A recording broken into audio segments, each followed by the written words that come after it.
eu quero começar, antes de passar, para te dar liberdade total, com um verso bíblico que tem a ver com o que a gente vai falar hoje, a carta do apóstolo Paulo à igreja de Corinto, 1 Coríntios capítulo 6, a partir do 19. Vocês não sabem que o corpo de vocês é santuário do Espírito Santo que mora em vocês e que lhes foi dado por Deus e que vocês não são de si mesmos? Vocês foram comprados por um alto preço. Portanto, glorifiquem a Deus com o seu corpo. Partindo desse versículo e de outros que eu quero abordar hoje, eu passo a palavra para o Luciano para ensinar um pouco para a gente do que você está vivendo. Ensina para a gente tudo que você está vivendo nessa área de jejum, cuidado com o corpo, o que isso tem a ver com espiritualidade, porque um pastor está se metendo nisso, o que a Bíblia nos respalda para isso. A palavra está contigo. Bom, começando com a minha história, você me conheceu há mais de 60 quilos atrás. Por aí. Não foi algo da noite para o dia, foi um processo aí de uns 15 anos. Eu vivi várias fases. A primeira, quando eu estava com 153 quilos, foi o susto de uma diabetes e pressão alta. Meu Deus. Aí, no susto, eu reprogramei minha vida ao longo do ano. Foi menos de um ano, eu perdi 27 quilos. Eu lembro quando eu cheguei em 126, sumiu o diabetes, pressão resolveu. Eu malandramente, estava ali antes dos 40, que é o que os médicos chamam do health span, intervalo de saúde, que você não sente tanto o tranco. Eu parei de emagrecer, porque eu pensei, problema de saúde resolvido. Então ainda ficaria alguns anos nessa fase aí dos 126, oscilando. Em 2013, eu fui bem confrontado por Deus de diversas formas, inclusive enxergando, eu brinco que era uma Bíblia que eu não lia. Às vezes a gente está com aquela viseira e não quer enxergar. Enxergando o que a Bíblia fala sobre o cuidado do corpo. Aí eu despenquei para os 2 dígitos. Né? Eu falei, não, tem que me cuidar. Mas comecei a entender que o pacote era completo. Era cuidar da alimentação, cuidar do descanso, exercício físico. Então, com isso, acabou que meu peso ainda desceu um pouco mais. O que virou para mim uma cruzada não é só a minha história de mudança de vida. Hoje eu tenho mais disposição aos 51 do que eu tinha aos 30. Né? Aliás, minha idade biológica aos 36, 37 era de mais de 70. Hoje, aos 51, ela está em 35. Né? Então, assim, toda essa mudança já seria uma boa notícia para a gente levar para todo mundo, dizer, a gente pode envelhecer com saúde e garantir não só mais anos de vida, mas mais vida nos nossos anos. Mas eu acho que a ideia não é só essa. Eu comecei a falar mais sobre o assunto porque o meio cristão, existe gente que não espiritualiza nada, acho que tudo é natural. Existem aqueles que espiritualizam tudo e deixa de ter o equilíbrio. Eu acho que no nosso meio, muita gente começou a espiritualizar ou terceirizar para Deus o assunto da saúde. Então, eu tomei naquele modo, Paulo fala, né, com a consolação que a gente é consolado, a gente consola os outros. Então, estou tentando dar uma chacoalhada no nosso povo para entender o que a Bíblia fala sobre o assunto. É um livro milenar, e é impressionante o cuidado que Deus já externava por meio da sua palavra com essa questão da saúde. Você para pensar, um homem como o apóstolo Paulo, né?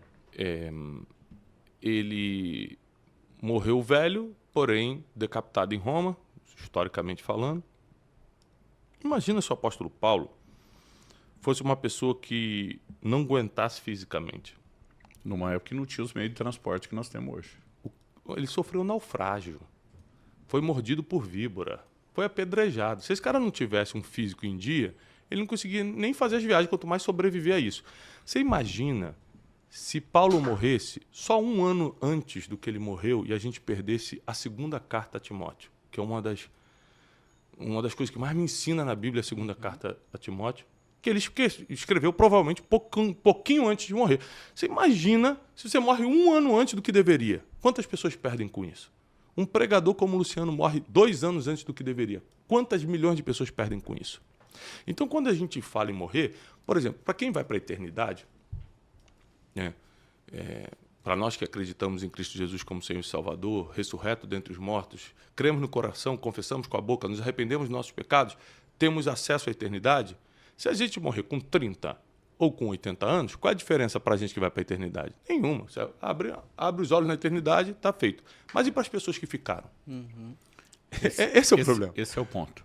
Em 2013, que eu estava nessa fase 2 do peso, um dia um amigo muito preocupado comigo, ele falou, Subirá, você tem que se cuidar. Ele falou assim, cara, você é um patrimônio do corpo de Cristo. Eu ainda, na época, falei, agora tem um Unesco espiritual que tomba quem é de quem. E ele falou, não, é sério, cara, você tem que cuidar. E eu peguei e citei Filipenses 1, totalmente fora do contexto, que Paulo diz que o morrer é lucro, partir estar com Cristo é incomparavelmente melhor. Quando eu falei isso, ele falou assim para mim, isso é dar a sorte de morrer. Eu falei, como é que é? Ele falou, você acha que quem não se cuida com você só desliga o disjuntor e foi embora? Até... Normalmente esse cara vai para a cama, vai sofrer, vai dar trabalho para a família. Eu nunca tinha pensado dessa janela. Ele falou, segundo, muito covarde com a sua mulher e seu filho pequeno, você querer partir estar com Cristo, porque é uma percepção egoísta, para você é melhor. E essas crianças vão crescer sem pai? Foi o segundo choque. Mas aquele dia ele estava no nível facas Tramontina. E ele falou para mim assim, e outra, eu acho que você não entendeu Filipenses 1. Eu voltei para ler e eu fiquei chocado, porque assim, Paulo diz, eu estou em aperto. Eu tenho desejo, por um lado, de partir e estar com Cristo, o que é incomparavelmente melhor. Mas por causa de vocês. Por causa de vocês é necessário que eu fique. Ele diz, eu escolho ficar. Por quê? Cara, nós temos uma eternidade toda. Isso você falou, tem uma convicção da salvação, a eternidade toda para desfrutar Deus, o céu. Mas nós só temos uma janela de tempo na nossa existência que, se comparar da eternidade, é pequena, que é aqui agora para cumprir o propósito. Né? O nosso destino profético, vamos dizer assim. Né? E se eu não tenho saúde e aborto isso, como é que fica? Agora, mesmo no nosso meio cristão, o pessoal imagina, eu não sei, são quase, talvez 33 anos pregando aí, eu não sei dizer quanto velório eu já fiz. Mas uma frase que você ouve da boca de crente, não crente, quando chega a hora não tem o que fazer. Como se fosse Deus arbitrariamente decidindo a hora que todo mundo parte.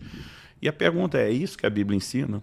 Eu descobri lá, naquela Bíblia nova, eu boto nova aqui entre aspas, é só porque eu não enxergava, Eclesiastes 7,17 diz assim, por que você morreria antes da hora? Então, tem uma hora ideal, mas essa hora não é inflexível. Qual é a hora ideal? Jó 5,26 diz, em robusta velhice você será recolhido, como o feixe de trigo se recolhe no tempo certo. Qual é o tempo certo? Não é quando ele está verde, é maduro. Então, a gente estaria maduro quando? Robusta velhice. Então, não é só velhice, mas deveria ter saúde. Esse é o plano genérico. A gente pode discutir exceções como o martírio, Paulo e Pedro morreram não de forma natural, mas ambos chegaram à velhice em robusta velhice. Então, mesmo as exceções, não tem que necessariamente sacrificar isso. E aí eu comecei a pensar, peraí, alguns de nós estamos apressando isso, estamos sabotando o plano que Deus, né, tinha. Então, Paulo escreve aos Efésios e diz, se você honrar pai e mãe, você vai viver mais. Então, peraí, se a data é inflexível, como é que eu vivo mais? Se é possível ir além, é possível também viver menos. Então, quando a gente começa a pensar essa perspectiva da nossa responsabilidade, as coisas mudam. Não podemos jogar na conta de Deus. O determinismo, né, que tá tudo escrito e fatalismo tal. O fatalismo é que tipo, você tem sua hora e fazendo o que tiver que fazer e tal. Eu também sou mais pro lado de que nós temos algumas decisões na mão, né? Não todas. Né? Por exemplo, a gente não consegue decidir, a partir de hoje eu não erro mais, nunca mais eu peco. Por quê? Porque está na essência do ser humano pecar. Você não vai poder lutar contra... A partir de hoje eu não vou mais ao banheiro. Não. Tá? Faz parte do ser humano, não tem como. Né? Tem coisas que não temos como decidir, mas as que temos como decidir, está na nossa mão escolher se vamos para a direita ou para a esquerda, se fazemos, se não fazemos, se comemos ou se deixamos de comer. E uma coisa que mudou muito minha vida agora... falando de saúde e tudo, foi que eu tenho 43 hoje, com 35, 36 anos, esse dia até postei uma foto no Instagram, eu estava 26 quilos mais gordo do que eu estou, com mais peso do que eu estou. Só que para mim era muita coisa, assim, eu estava muito estranho. E a minha vida era tão sedentária que eu não conseguia produzir. Eu trabalhava 3, 4 horas por dia e o nível de cansaço que eu sentia era enorme. Então, a primeira decisão, assim, na cabeça, eu não consegui colocar em prática na época, mas na cabeça eu falei, eu preciso me cuidar para poder produzir mais. Nem pensei em saúde ou longevidade, eu pensei no imediato. Eu quero produzir mais e não estou conseguindo. Mas, quando pela primeira vez eu fiquei internado, foi um problema de rim, ou seja, até os 40 anos de idade eu nunca tinha dormido no hospital. E 40 anos eu tive uma crise de rins, fui internado, tive que operar. Ali eu tomei uma decisão séria. Falei, Falou do rim, já resolvi beber água. Eu vou mudar completamente a minha vida. Só que esse mudar completamente a minha vida implicou algo muito sério que os seres humanos têm dificuldade. Aprender a dizer não. A gente na igreja aprenda a dizer não para o pecado, né? Mas também a gente tem que dizer não para um monte de coisa que não é pecado e te destrói da mesma forma, como o doce, por exemplo. Né? Já está provado cientificamente que o açúcar vai destruir seu corpo. Por que a gente não aprende a dizer não? Porque é muito gostoso. O pecado também é muito gostoso. Vai te levar para o inferno. Então, não tem pecado ruim. Pecado é bom, só que te leva para o inferno. Então, é abrir mão do gostoso para viver o melhor. Na saúde também é assim? Eu acredito que a gente pode fazer o paralelo.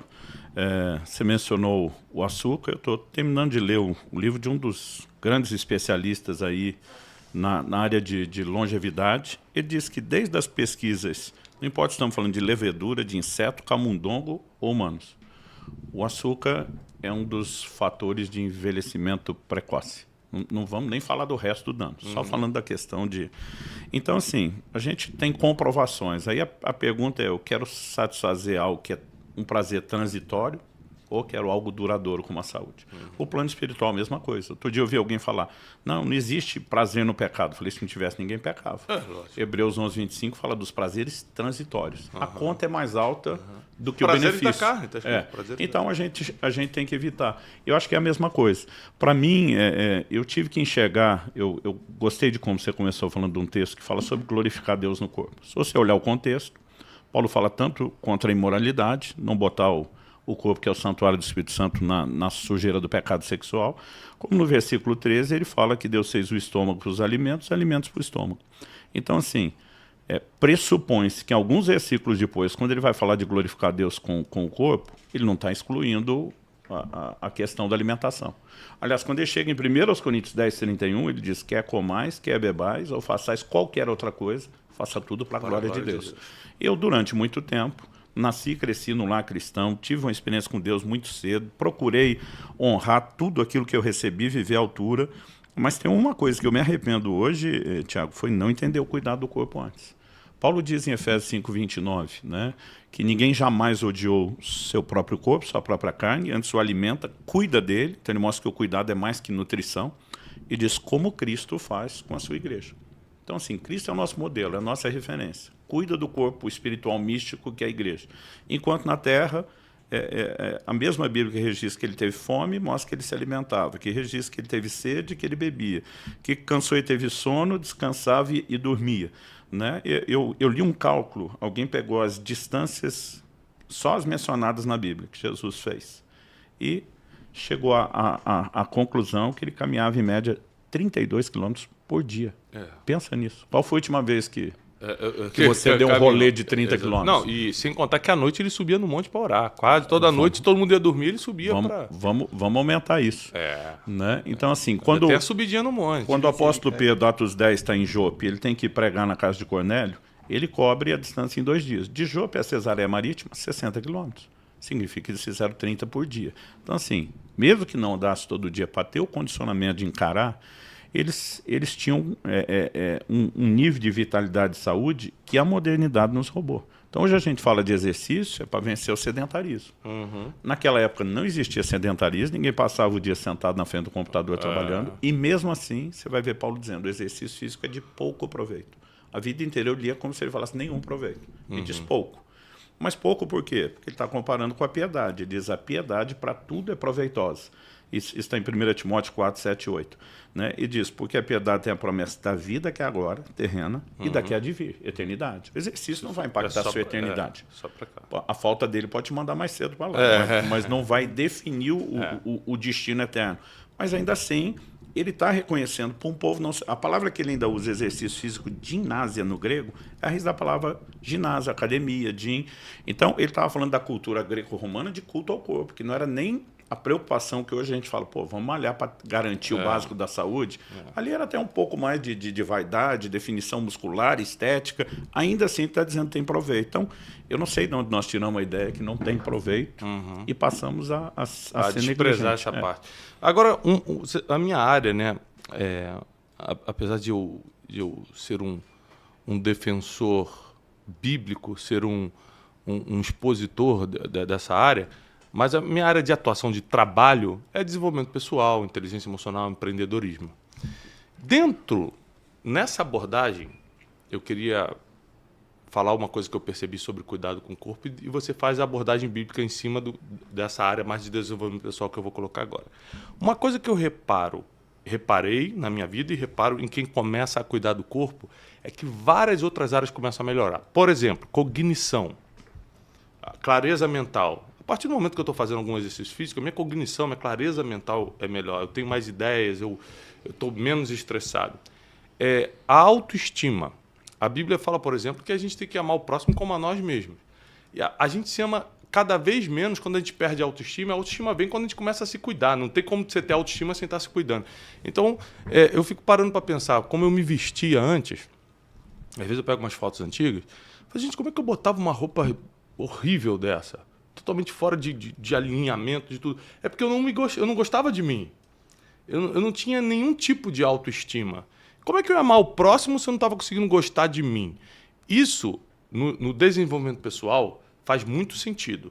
Na inteligência emocional também. Na Bíblia faz sentido esse tipo de comparação? Faz. Vamos começar no próprio desenvolvimento pessoal. Os neurologistas estão batendo nessa tecla e mostrando pesquisas e tudo mais, de que nada tem tamanho poder de prevenir demência na velhice como o exercício cardiovascular. Irrigação sanguínea no cérebro tem a capacidade de produzir neuroneogênese, formação de novos neurônios. Então, essa coisa da clareza da ideia, da criatividade, é uma resposta fisiológica. Claro. Fora isso, ele afeta a produção hormonal, inclusive os de prazer e realização, que envolve dopamina, serotonina. Então, assim, ele ajuda a criar disciplina, né? Como é que você vai ter um desenvolvimento pessoal com a vida indisciplinada? Então, assim, ele melhora o sono. O camarada descansa mais, quer dizer, como nós vamos ter um cognitivo melhor sem descanso? E aí, quando eu vejo hoje, Thiago, as pessoas falando, não, eu não tenho tempo para treinar, não tenho tempo para dormir, eu falo, desculpa, a sua escolha é estúpida. Eu vou assim direto no ponto. Por quê? Foi a minha linguagem durante muito tempo. Né? A primeira vez, há uns 10 anos atrás, tem um médico que me ajudou muito nessa última década a entender e mudar o comportamento, foi o Dr. Aldrin Marshall, foi o pastor Márcio Valadão que me apresentou em BH. Na nossa primeira conversa, falou, como está seu sono? Eu falei, está maravilhoso. Ele falou, não é o que os seus exames estão dizendo. Você está com seus gatilhos de infarto, de derrame armado, de estresse, disso, aquilo. Eu falei, o senhor não é desses que acredita que tem que dormir 8 horas por dia, né? Eu falei, 24 horas do dia, 8 horas dormir, não terço da vida. Eu falei para ele assim, para mim dormir é perda de tempo. Conversa do hiperativo, que quer produzir. Ele olhou para mim e falou assim, eu acho tão impressionante quando eu encontro alguém mais sábio que o próprio Criador. Mas foi aquela pancada. Eu nunca tinha pensado nesse lado. Ele falou assim, Deus cria o corpo com a necessidade cientificamente comprovada de descansar 8 horas. Você acha que você tem um plano melhor? E uma coisa que me chamou a atenção na Bíblia, e aí vamos combinar as duas coisas agora, Eclesiastes diz lá no capítulo 10, se estiver, o contexto ele está falando do machado, ele diz assim, se estiver embotado ferro e não se afiar o corte, tem que botar mais força. Então imagina o lenhador, o cara está lá, o machado não está afiado, ele vai gastar mais tempo, mais energia, vai produzir menos. Aí alguém chega para o lenhador e fala, cara, por que você não afia o machado? Tem tempo para perder, tem que produzir. A gente olhar e dizer estúpido. Mas a gente não faz a mesma coisa. Quando a gente não descansa, quando não treina. Né? Eu tive uma experiência em janeiro desse ano. Eu estava num retiro de jejum. É outro assunto que, quando a gente fala do cognitivo, clareza mental é interessante. E eu entrei no modo de um descanso tão profundo que eu nunca tinha entrado na vida. Foi assim, a primeira vez que eu me isolei mesmo, retirei. Eu escrevi um livro de umas 300 páginas em 10 dias. Então, assim, o que nossa mente pode fazer descansado? Só que a gente não quer dar descanso porque tem que produzir, não percebe que está sabotando produtividade. É verdade. E a Bíblia fala dessas coisas. Então, assim, como você disse, no natural, no relacional, no me amo como que vou amar os outros, né? É a ordem estabelecida por Jesus.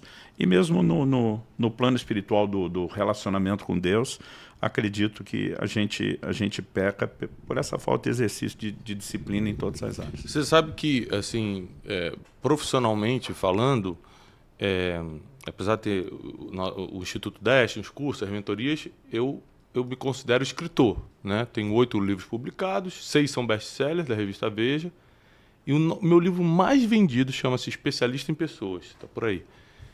Laranjinha. Esse aqui, ó. Para quem não conhece, o especialista em pessoas. Soluções bíblicas inteligentes para lidar com todo tipo de gente.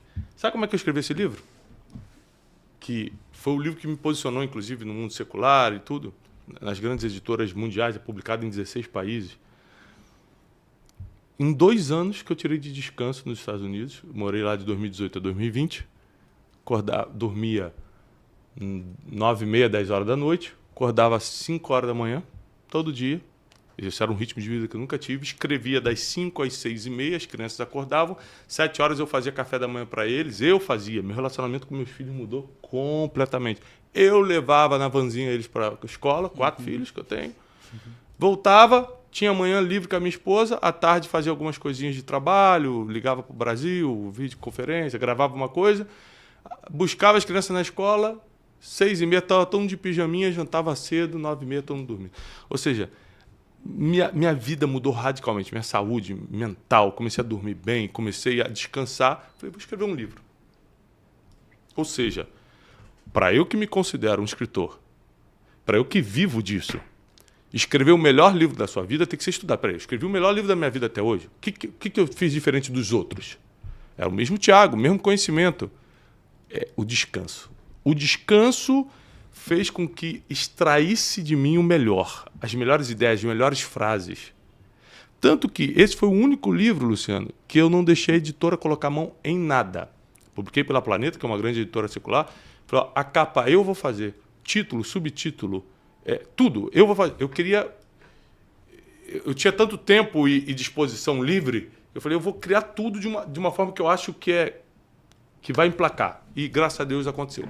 Então, o descanso nos prepara para dar mais resultados. Falando aqui na área de desenvolvimento pessoal, da vida emocional também, é lógico que o descanso nos prepara para dar mais resultados. E por isso, você pode me corrigir se eu estiver errado ou concordar, mas por isso Deus estabeleceu um dia de descanso, inclusive, na Bíblia. Além do descanso diário do sono, um descanso semanal e tinham outros descansos em períodos diferentes. 6 anos se planta e colhe a terra, no 7º deixa o campo descanso. descansar. E outra, quando Jeremias anuncia que o povo ia ficar 70 anos no cativeiro, Deus disse que a terra estava cobrando seus sábados. Ou seja, o princípio que você quebra vai quebrar você. É algo que as pessoas às vezes não levam isso em conta.